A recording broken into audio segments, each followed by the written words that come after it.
Salut les perchés! Aujourd'hui, on va parler autonomie électrique et en particulier répondre à la question comment est-ce que je peux savoir ce qu'il me reste comme batterie?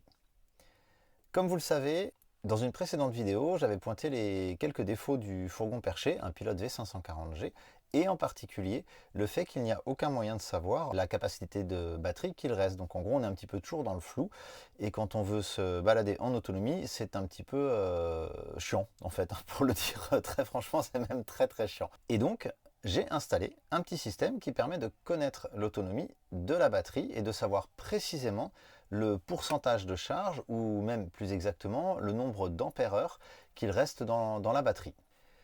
Ce système, il est là. C'est un appareil qui va mesurer le courant qui le traverse et qui, par déduction, va être capable de calculer le pourcentage de la batterie qui reste. C'est-à-dire que une fois qu'on l'a installé, on charge la batterie à fond et on initialise pour dire qu'elle est chargée à 100%. Et à partir de là, il va mesurer le courant qui la traverse. Donc là, par exemple, il y a 0,6 ampères qui sont consommés. Et donc, cette consommation de courant, elle peut être négative ou positive, hein, puisque j'ai des panneaux solaires, donc ça peut être aussi de la recharge ou quand on est branché sur le courant. Cette consommation de courant va en permettre là, tout simplement faire des calculs pour être capable de dire il reste 100% de batterie, il reste 99,99 ampères-heure dans la batterie, ou plus exactement, voilà, on est à 100%. Et puis mesurer ça de façon extrêmement précise. Nous voilà à l'arrière du fourgon, où vous allez le voir, c'est un tout petit peu le bazar. Notamment parce que j'ai fait des aménagements supplémentaires à l'arrière, j'ai fait une rehausse du lit qui me permet d'avoir beaucoup plus de rangement et bien évidemment j'ai dû tout démonter pour accéder de manière confortable au compartiment batterie. Voilà, ça c'est l'arrière du fourgon avec les petits aménagements que vous voyez là, j'y reviendrai dans une prochaine vidéo. Le truc vraiment super, c'est que grâce à ces aménagements, j'ai un énorme tiroir coulissant qui est installé sous le lit d'origine est à ce niveau là, moi j'ai fait une rehausse sous le lit et qui me permet d'avoir tous les petits accessoires hyper utiles, facilement accessibles et bien rangés.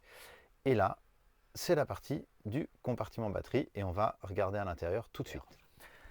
Alors, qu'est-ce qu'on a dans ce compartiment batterie? Évidemment, on a la batterie lithium 100 ampères-heure, le convertisseur 2000 watts pur sinus qui me permet d'avoir du 220 volts dans le fourgon quand je le veux. Et là, c'est un chargeur booster de batterie qui permet de recharger cette batterie 100 ampères-heure en environ 2 heures, 2 heures et demie quand je roule.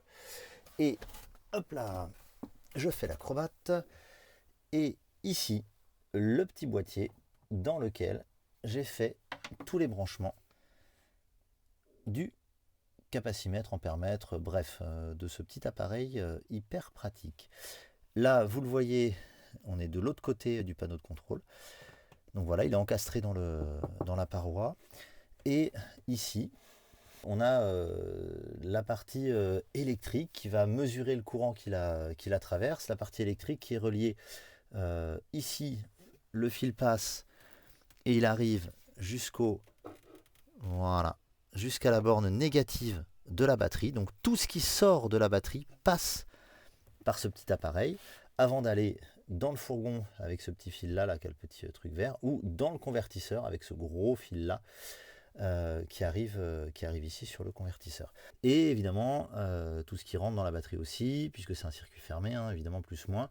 Et là le plus, on est relié ici avec ce câble là sur le plus à la sortie du coupe-circuit. Au final tout est bien, tout est propre. J'ai mon petit boîtier de protection et voilà. Et grâce à ça, je peux savoir en permanence quelle est la capacité de la batterie en pourcentage, ou plus précisément en ampères-heure. Et je peux également connaître la consommation immédiate des appareils. Et quand le panneau solaire est en marche, on voit également, avec un petit plus ici à la place du moins vers le haut, la consommation, enfin plutôt la recharge apportée par le panneau solaire. Donc hyper pratique, je peux en toute sérénité savoir où j'en suis et savoir si je dois me remettre à rouler, savoir si je suis trop à l'ombre, etc., etc. Et franchement, quand on fait de la balade en autonomie, c'est un vrai confort supplémentaire. Et si vous aussi, vous voulez installer un appareil comme celui-là dans votre fourgon, votre camping-car, le point important, c'est de bien vérifier que sa capacité totale est cohérente par rapport à votre batterie. Par exemple, celui-ci, c'est un ampèremètre 100 Ah maximum. Donc en gros, pour une batterie de 100 Ah, c'est parfait. Si par exemple j'avais deux batteries de 100 Ah ou une batterie de 150 Ah, il aurait fallu que je prenne le modèle du dessus. En l'occurrence, sur ce modèle-là, il va jusqu'à 350 Ah. Voilà. A plus les perchés.